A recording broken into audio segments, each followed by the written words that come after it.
Rossiyadan yo'l ochildimi, endi qachon mol olib kelasizlar, qachon mol kirib boshlaydi deganlarga 22-aprel kuni yangilik bo'lish kerak edi. Kecha kutdik kuni bilan. Bugun 23-aprel haftani payshanba kuni jigarlar. Nima deymiz endi? Qachon boshlanadi? Dushanba kunigacha kutamiz inshaalloh. Parvondan ochilish ehtimoli juda katta deyishyapti. Faqat bu gapda hech qanaqa bir qog'ozda tasdiqlangan yo bir Rossiyani ofitsialniy saytlarida tasdiqlangan xabar emas. Faqat shu через посредник yoki karantin plashatkani egalari dokument qabul qilib boshlaymiz, tayyor tur, podgotovka qil, menga rekvizitlar tashab qo'y, shunaqa gaplar faqat. To'g'risi, biz ham kutyapmiz. Sizlar ham shu qatorda kutyapsizlar. Hozir kundagi narx-navoni ko'ryapsizlar bozordagi.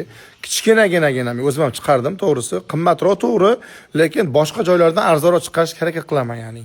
2 oylik, 3 oylik sementallarni 27-28 milliondan. Bizni o'zimizda ham mana kecha chiqardim men sizlarga 500-600 kilogramli buqalarni 35 milliondan 750-780 kilogramli sementalni 55 milliondan 73 mingdan taroziga aylanyapti misol.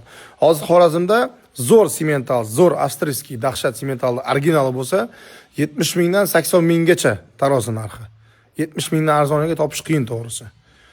Xo'p, lekin katta mol olishmaydi baribir. Katta mol bilan o'zimiz olib keldik. To'g'risi, talab uncha bo'lmadi olib kelganimizga yarasha.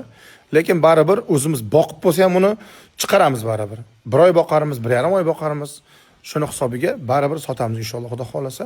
Shuning uchun Rossiyadan yangilik deb juda ham ko'p odam yozyapti. 2 kun ichida bir 40 taga yaqin murojaat bo'ldi. Nima bo'ldi, dokument yamasin, nima bo'ldi deyotganlar uchun bu videoni maksimal tarqatib qo'yinglar, like bosinglar. Rossiyadan paka yangilik yo'q. Bo'lsa обязательно post qilib aytamiz. Istoriyada ham emas, postda aytamiz. Ochildi, davay rekvizitlar tashlaylar, shartnoma qilib yuboramiz deb. Tamam. Shartnoma 1-2 kunni o'z ichiga oladi. Общий protsess, xudo xolasa 15 kun.